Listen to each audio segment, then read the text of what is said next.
फरवरी 5, 2026 को भारत के real estate sector में एक बहुत बड़ा और ऐतिहासिक फैसला आया, जब भारत के सुप्रीम कोर्ट ने एक महत्वपूर्ण आदेश जारी करते हुए एनबीसीसी इंडिया लिमिटेड को सुपरटेक के 16 रुके हुए हाउसिंग प्रोजेक्ट्स को अपने हाथ में लेकर पूरा करने की अनुमति दे दी। ये फैसला उन लगभग 50,000 होम बायर्स के लिए बड़ी राहत लेकर आया है, जो पिछले कई सालों से अपने घरों का इंतजार कर रहे थे और लगातार अनिश्चितता में जी रहे थे। सुप्रीम कोर्ट ने इस मामले में संविधान के अनुच्छेद 142 का इस्तेमाल करते हुए पूर्ण न्याय सुनिश्चित करने का प्रयास किया है। अदालत ने साफ तौर पर कहा कि इस पूरे मामले में सबसे पहली प्राथमिकता घर खरीदारों को उनके घर दिलाना है, न कि बैंकों या अन्य कर्जदाताओं के दावों को। कोर्ट ने यह भी निर्देश दिया है कि इस निर्माण प्रक्रिया में किसी भी प्रकार की देरी न हो, इसलिए देश की किसी भी अन्य अदालत या ट्रिब्यूनल को इस प्रोजेक्ट से जुड़े काम में दखल देने की अनुमति नहीं होगी। इस आदेश के तहत कुल 16 प्रोजेक्ट्स को 3 चरणों में बांटा गया है। पहले चरण में नोएडा और ग्रेटर नोएडा के प्राथमिक प्रोजेक्ट्स शामिल हैं, जिनमें eco village 2, eco village 3, sports village, Caesar Suites, Cape Town, Romano और इको सिटी जैसे प्रोजेक्ट्स शामिल हैं।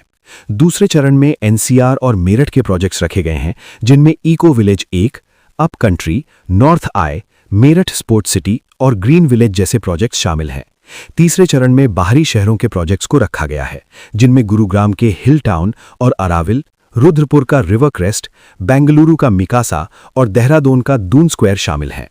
कोर्ट के आदेश के अनुसार इन सभी प्रोजेक्ट्स को पूरा करने की जिम्मेदारी एनबीसीसी को एक प्रोजेक्ट मैनेजमेंट कंसल्टेंट के रूप में दी गई है। इसके लिए एनबीसीसी 8% की परियोजना प्रबंधन फीस लेगी। इन प्रोजेक्ट्स को पूरा करने की कुल अनुमानित लागत लगभग 9,445 करोड़ रुपए बताई गई है। कोर्ट ने संकेत दिया है कि काम डे 0 से शुरू होकर लगभग 3 साल के भीतर पूरा किया जाएगा, जिससे होम बायर्स को तय समय सीमा के भीतर उनके घर मिल सकें।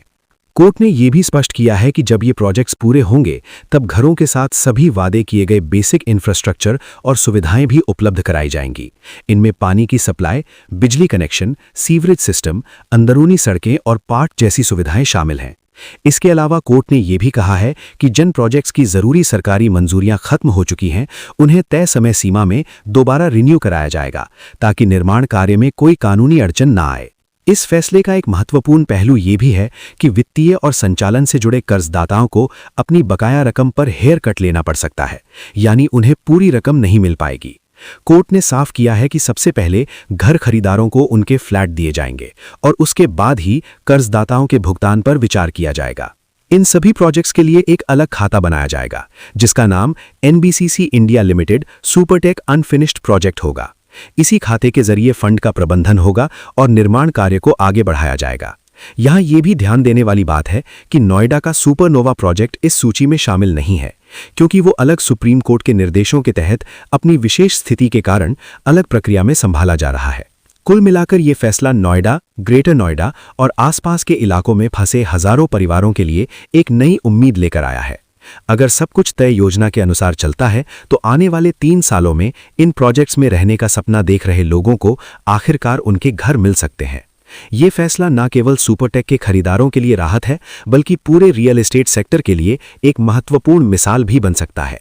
यदि आप नोएडा, ग्रेटर नोएडा या यमुना प्राधिकरण में प्रॉपर्टी से संबंधित सभी प्रकार के लेन देन व परामर्श या लाल डोरे की जमीन खरीदना चाहते हैं, तो संपर्क करें। ऐसी ही वेरीफाइड और ग्राउंड लेवल इन्फॉर्मेशन के लिए चैनल को सब्सक्राइब करें, वीडियो को लाइक करें और कमेंट में बताएं आप किस सेक्टर के बारे में डिटेल चाहते हैं।